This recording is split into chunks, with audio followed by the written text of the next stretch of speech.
దేవుని నామానికి స్తోత్రములు కలుగునుగాక. క్రీస్తునందు ప్రియమైనటువంటి దేవుని బిడ్డలు, ఈ ఉదయ కాల సమయంలో మనం దేవుని యొక్క మాటలు ధ్యానించేటువంటి కృపను దేవుడు మనకి ఇచ్చాడు.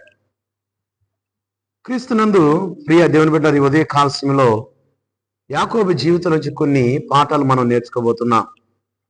ఈ యొక్క అంశానికి మనం చిన్న టైటిల్ ఇవ్వచ్చు, నీ యొక్క పోరాటంలో విజయం ఉందా అనే విషయాన్ని మనం చూద్దాం. యాకోబు పోరాడినటువంటి వాడిగా, పోరాట తత్వాన్ని ఆయన కలిగినటువంటి వాడిగా, దేవునితో పోరాడి గెలిచినటువంటి వాడిగా, దేవునితో పోరాడి గెలవటమే కాకుండా ఆయన యాకోబుగా ఉన్నాడు. దేవుని ద్వారాగా ఆయన ఇశ్రాయేలుగా మార్చబడి ఒక నిజమైనటువంటి ఆశీర్వాదంలోనికి నడిపించబడినటువంటి వాడు యాకోబు జీవితాన్ని మనం పరిశీలించవచ్చు. ఆది కాండము 32వ అధ్యాయము మనం జాగ్రత్త చూస్తే, 24వ వచనాన్ని మనం జాగ్రత్త చూస్తే, యాకోబు ఒక్కడు మిగిలిపోయెను, ఒక నరుడు తెల్లవారు వరకు అతనితో పెనుగులాడెను. తాను అతన్ని గెలవకుండుట చూచి తొడగూటి మీద అతనిని కొట్టెను. అప్పుడు అతడు అతనితో పెనుగులాడుట వలన యాకోబు తొడ గూడు వసిలెను. ఆయన తెల్లవారుచున్నది గనుక నన్ను పోనిమ్మనగా, అతడు నీవు నన్ను ఆశీర్వదించితేనే కాని నిన్ను పోనీనైనను. ఆయన నీ పేరేమని అడుగగా అతడు యాకోబు అని చెప్పెను. అప్పుడు ఆయన, నీవు దేవునితోనూ మనుషులతోనూ పోరాడి గెలిచిదివి కనుక ఇక మీదట నీ పేరు ఇశ్రాయేలే గాని యాకోబు అనబడదని చెప్పెను. క్రీస్తునందు ప్రియమైనటువంటి దేవుని బిడ్డలారా, యాకోబు యొక్క జీవితం మనకు ఈ ఉదయకాల సమయంలో ఒక పోరాటాన్ని, ఆత్మ సంబంధమైనటువంటి పోరాటాన్ని దేవుడు మనకు జ్ఞాపకం చేస్తున్నాడు. యాకోబు జీవితంలో నుంచి కొన్ని పాఠాలు మనం చూస్తే, అబ్రహాము యొక్క కుమారుడు ఇస్సాకు, ఇస్సాకు యొక్క కుమారుడు యాకోబుని మనం చూస్తాం. యాకోబు యొక్క జీవితాన్ని మనం జాగ్రత్త చూస్తే, తల్లి గర్భములో ఉన్నప్పటి నుంచే, తల్లి గర్భములో నుండి ఆయన పోరాటము కలిగినటువంటి వాడిగా మనం చూస్తాం. తల్లి గర్భములో తన యొక్క అన్నైనటువంటి యేసేవుతో పోరాడినటువంటి వాడు, పోరాట తత్వం కలిగినటువంటి వాడు.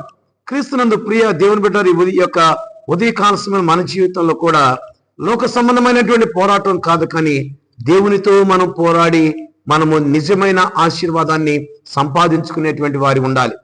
ఆ యొక్క సందర్భంలో మనం జాగ్రత్త చూస్తే, దేవునితో ఆయన పెనుగులాడుతూ ఉన్నాడు. దేవునితో ఆయన పెనుగులాడుతూ ఉన్నటువంటి సందర్భంలో ఏమండి చూడండి, ఆ మాటను మనం చూస్తే, తెల్లవారుచున్నది కనుక నన్ను పోనిమ్మనగా అతడు అంటున్నాడు, నీవు నన్ను ఆశీర్వదించితేనే కానీ నేను నిన్ను విడిచిపెట్టననేటువంటి సందర్భాన్ని మనం చూస్తాం. క్రీస్తునందు ప్రియమైనటువంటి దేవుని బిడ్డలారా, ఆశీర్వదించితేనే కానీ నేను పోనివ్వను, అయితే నన్ను ఆశీర్వదించితేనే కానీ నిన్ను విడిచిపెట్టను. చూడండి, దేవుడు అంటూ ఉన్నాడు, నీ యొక్క పేరేమిటి అని ఆయన అడుగగా, నా పేరు యాకోబయ్య అని చెప్పినప్పుడు, ఈ సందర్భంలో నీవు దేవునితోనూ మనుషులతోనూ పోరాడి గెలిచితివి కనుక నీ పేరు యాకోబు అనబడదు, ఇశ్రాయేలుగా మార్చబడుట. ఇశ్రాయేలు అనేటువంటి మాటకు అర్థం ఏంటంటే దేవునితో పోరాటము చేసినటువంటి వాడు. యాకోబు యొక్క జీవితం వలె మన జీవితం కూడా, యాకోబు యొక్క జీవితాన్ని మనం జాగ్రత్త చూస్తే, ఆది కాండము 32వ అధ్యాయం 10వ వచనంలో మనం చూస్తే ఆయన విధేయత కలిగినటువంటి వాడిగా మనం చూస్తాం. అంతేకాదు కానీ ఆది కాండము 25వ అధ్యాయము 27వ వచనాన్ని మనం చూసినప్పుడు ఆయన సాధువుగా ఉన్నటువంటి వాడిగా మనం చూస్తాం. అంతేకాదు కానీ ఆది కాండము 28వ అధ్యాయం 10వ వచనంలో మనం జాగ్రత్త చూస్తే యాకోబు భక్తి కలిగినటువంటి వాడిగా మారిపోయినట్లుగా మనం చూస్తాం. యాకోబు జీవితము అంచెలంచెలుగా మారినట్లుగా మనం చూస్తాం. అంచెలంచెలుగా మారి క్రీస్తునందు ప్రియమైనటువంటి దేవుని బిడ్డలారా, ఆయన ఎటువంటి జీవితాన్ని జీవించాడంటే, ఆది కాండము 37వ అధ్యాయం 28వ వచనం మనం జాగ్రత్త చూస్తే ఆయన కష్టాల ద్వారాగా ఆయన దిద్దబడినటువంటి వాడిగా మనం చూస్తాం. ఆయన యొక్క జీవితం ఎలాగునా దిద్దబడిందో తెలుసా? కష్టాల ద్వారాగా, కష్టాలలో నుండి నడిచినటువంటి వాడిగా మనము చూడగలం మనం. అంతేకాదు కానీ ఆది కాండము 32వ అధ్యాయము 9వ వచనం నుంచి మనం 12వ వచనం వరకు మనం జాగ్రత్త చూస్తే ఆయన ప్రార్థనాపరుడుగా కూడా మనం చూడగలం. చూడండి, ఈ యొక్క మాటలు మన జాగ్రత్త చూస్తే యాకోబు విధేయత కలిగినటువంటి వాడిగా ఉన్నాడు. యాకోబు సాధువుగా ఉన్నాడు. యాకోబు భక్తి కలిగిన జీవితాన్ని కలిగినట్టుగా ఆయన మారిపోయినటువంటి వాడిగా ఉన్నాడు. యాకోబు కఠినమైనటువంటి పని చేసినటువంటి వాడిగా ఉన్నాడు. ఆయన కష్టాల ద్వారాగా ఆయన దిద్దబడినటువంటి వాడిగా ఉన్నాడు. ఆయన ప్రార్థనాపరుడుగా ఉన్నాడు. చివరకు ఆయన దేవునితో పోరాటం చేశాడు. పోరాటం చేసి ఆయన ఏం చేశాడంటే ఆయన దేవుని యొద్ద నిజమైనటువంటి ఆశీర్వాదాన్ని సంపాదించుకున్నటువంటి వాడు. కాబట్టి చివరిగా మనము జాగ్రత్తగా గమనిస్తే హెబ్రీయులకు రాసేటువంటి పత్రికలు మనం చూడగలం. హెబ్రీయులకు రాసేటువంటి పత్రిక 11వ అధ్యాయము మనం జాగ్రత్తగా చూసినప్పుడు 21వ వచనాన్ని మనం చదువుకుంటే ఇక్కడ యాకోబు జీవితంలో చివరిగా ఆయన ఏమిటి దొరికినటువంటి కృప ఏంటంటే విశ్వాస వీరుడుగా ఉన్నాడు. చూడండి, ఇక్కడ ఏమండి హెబ్రీయులకు రాసిన పత్రిక 11వ అధ్యాయము 21వ వచనం, విశ్వాసమును బట్టి యాకోబు అవసాన కాలమందు యోసేపు కుమారులలో ఒకనిని ఆశీర్వదించి తన చేతి కర్ర మొదల మీద ఆనుకొని దేవునికి నమస్కారం చేశాను.